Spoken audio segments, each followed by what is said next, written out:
Welcome to Nightbird Radio. I'm Tim Saylor, and I'm going to be your host this evening as we navigate the nocturnal, sound out the subconscious, and explore the farthest reaches of our experience. Coming to you from the Mogollon Rim, deep in the bosom of the Kali Yuga, this is Radio for the Hauntological Turn. Good evening, everyone, and welcome to the Nightbird Radio Podcast. I hope you're having a great time in this particular apocalypse. I sure know I am. We're going to continue where we left off last episode, talking about some of my experiences. I've got some more for you. Hopefully these get even a little bit weirder. You can really see who you're talking to. Early on after I'd gotten sober, I had this dream about my grandpa Vern, who died in 1998. I remember that we were driving in his red van, and he was telling me that he was proud of me. We went over a bump in the road, and in my dream I could feel the bump as though the wheel was my foot. As I woke and my day got going, the dream slipped away as dreams do. I didn't have a car at the time, and I only worked a few miles away from my place, so I walked to work. I had a nice little sit spot in the community garden next to the restaurant I was cooking at. I smoked cigarettes back then, too, and I would sit there before work and have a smoke.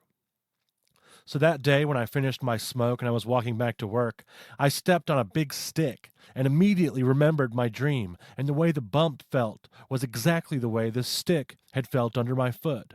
So with the dream fresh on my mind, I walked into work. The song that was playing on the radio at work was one that came out one of the summers we would go up there to Michigan to visit my grandparents as kids, and I vividly remember listening to it on the radio while riding with my grandpa in his red van. This brings me to something I'd like to talk about a little bit later in the show, so I'm going to really hammer it home with another story. The reality of the ancestors and the presence of the dead. One time I sent a clip from the Eric Andre show to a friend of mine. In this clip, Eric Andre is in a packed New York City subway car doing a bit. If you aren't familiar with the show, it's a hidden camera show where the host will go in public and do some really off-the-wall stuff. The real people's reactions are a part of what makes the show so funny. But his performances are great too. So at the end of the clip, the camera is focused on the reaction of one confused man in his 50s or so, who stares at Eric Andre's performance incredulously. A few minutes after I send my friend the video, he texts me back to tell me that he just watched the video I sent him with a friend of his from New York, and that his dad, who had died a year ago, is the guy at the very end of the clip. His friend had been feeling really down and missing his dad, but this had definitely made him feel like his dad wasn't gone and that he was reaching out and saying hello to him from beyond. I mean, is there any other way to describe that? So let's get even weirder. Another thing I'd like to discuss a little bit later in the episode is the topic of Gnosticism. Gnosticism, dismissed by early church fathers as a heresy, is thought by others, myself included, to be the OG Christianity, before it was co-opted by the empire.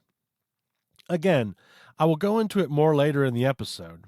For this story, however, it's important to know that a common feature of Gnosticisms is the belief that the creator God of the Old Testament is not the highest form of divinity, but a blind demiurge.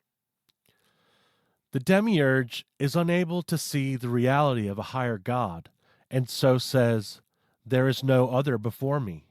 Beside the many ethnic pogroms and other war crimes committed by or ordered by Jehovah, there are also examples like the murder of the sons of Judah, just a few of many murders committed by God himself, as well as the murder of Job's family for a wager, done by the devil with Jehovah's permission. It was exactly these types of things that a good friend and I were talking about one night when my phone went berserk. I had pulled it out to check the time, and when I looked at the screen, it was glitching out with this weird multicolored sort of static. It was bright, too, and my friend even noticed and commented, "That's weird." Then it flashed a few times, and it was back working again. But it was on a search engine results page. I hadn't pulled one up. Maybe it happened in my pocket? But there was something typed into the search bar. 2 names. Keziah, Dinah. I wasn't familiar with the names. I knew they were biblical, though. The first two search results were social media profiles, but the third took me to a Jewish women's history site. Keziah and Dinah are the wife and daughter of Job, but the entry itself was about the apocryphal first wife of Job, an Arab woman named Uzit, who performed manual labor to support the family while Job covered himself in ashes and wept and moaned in the desert. Satan torments Uzit until she sells her hair for bread, and she eventually dies in the animal stalls that she is working in to support their family. And then, somewhere along the line, her story was deemed apocryphal. Insult to injury, right?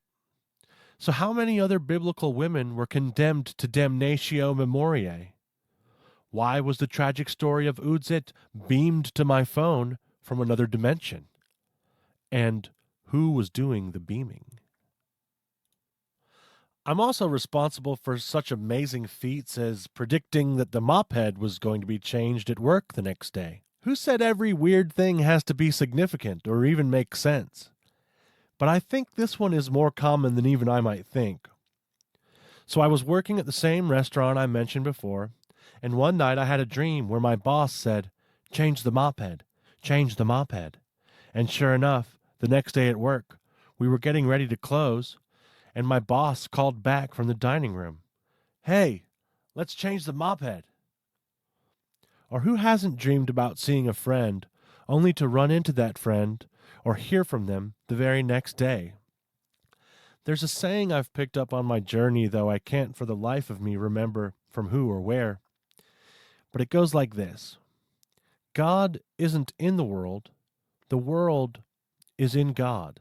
These kind of experiences have a place in the world when I think this way. I'm not trying to cram my experience into a specific religion or theology, though I know they'd fit just right into any I might choose. But rather, my goal is to let my cosmology be revealed to me through my experience. When I really look at my life and seek the magic, more and more memories keep coming in. And the more memories flood in, the more magic floods in too. And that's when I realize that this is a truly magical life. Has it always been thus, and I'm just now coming to see it? Or is magic flooding back into the world from where it was thought to have been banished by empire? The word gnosis, from which the words agnostic and prognosis are also derived, means knowledge. I like to use the more active knowing. It's something I do, not something I have. A better way to live my life, remembering who I am and what I'm here to do. Part of knowing who I am is knowing who I came from, and that required me getting in touch with my ancestors. The most transformative spiritual practice I've come across on my quest is the practice of ancestor veneration. Who better to pray to than the people I'm made of? Who better to understand my struggles, my fears, my desires, my dreams? The separation from our ancestors that has come as a result of materialism is profoundly tragic. In his essays on Lucifer and Ahriman, Steiner writes, "Men today have succumbed to a strange fallacy. They do not believe that the spirit can be eaten, and yet the very ones who say this do eat the spirit. Although they may refuse to accept anything spiritual, nevertheless, with every morsel that passes through the mouth into the stomach, they are devouring the spiritual, but dispatching it along a path other than the path which leads to the real well-being of mankind. I can be forgiven for thinking that there might be some ill intent behind this particular alienation. Let me put it this way. For what amounts in my mind to an ontological version of the destruction of Alderaan, I really can't help but look for a Death Star. Which brings me again back to Gnosticisms and another of their defining characteristics: the reality of the rulers. The archons are cited in Gnosticism as the true powers that control this world. So let me unravel this by asking, if the God of this world is at best ignorant and at worst cruel, then what does that say for the powers and authorities that hold dominion over this world? What would the lieutenants of a God like that be like? Would they pour their malice and power into growing authoritarianism, class warfare, rampant and pervasive propaganda, war? Or maybe they would do something like, say, alienating you from the practices that are your birthright as a human being, causing you to feel miserable, unmoored, disconnected, and then swoop right in with weaponized medication designed to make you forget about the great emptiness that is within you. That emptiness within is where the true God resides, waiting. For me, this realization, this gnosis, came as good news of great joy. In my lowest moment, when I was completely empty, I took the advice of Miguel Connor, one of the Gnostic revealers in my life, and I called out to Sophia. To the Gnostics, she is the mother of all gods, wisdom, the divine feminine that had been missing from the Christianity of my youth. She who gathers the sparks of light from the sea of forgetfulness and gathers us home to the realms of light. When there was nowhere else for me to go but back to the land of death, when there was no move to make but total surrender, I prayed a simple prayer. I said, "Sophia, save me."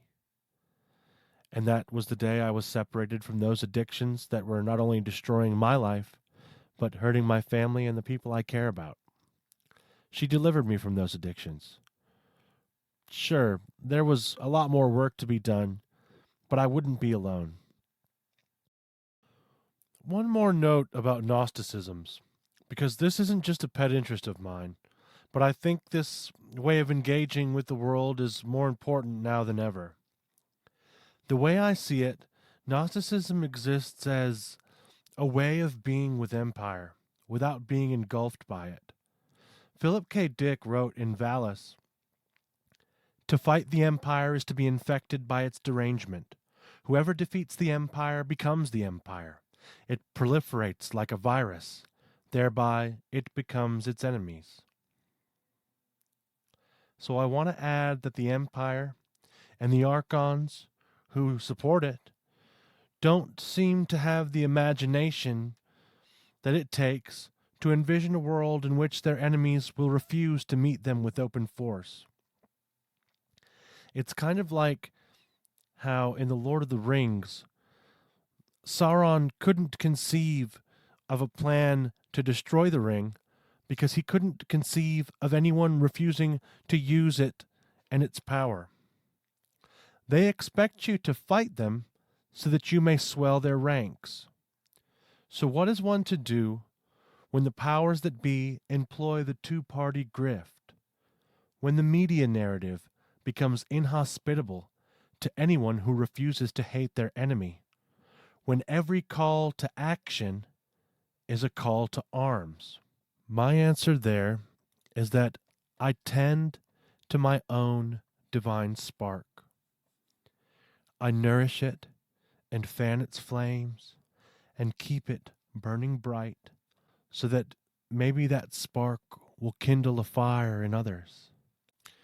It's another aspect of Gnosticisms that I hold dear, the importance that's placed on freedom and personal revelation. I can't directly transmit the gnosis to you. I can't tell you and then make it happen for you. You have to discover it for yourself. We all have to discover it for ourselves. The true happiness, the true gnosis, it can only come from within and can never come to us top down from governments or from gurus or from the next corporation trying to sell you happiness or wholeness in the form of a pill or a powder. So there it is. Maybe just the tip of the iceberg for my experience, but certainly me laying a lot on the table for you. Hopefully that makes you a little more comfortable with coming on here and sharing with me.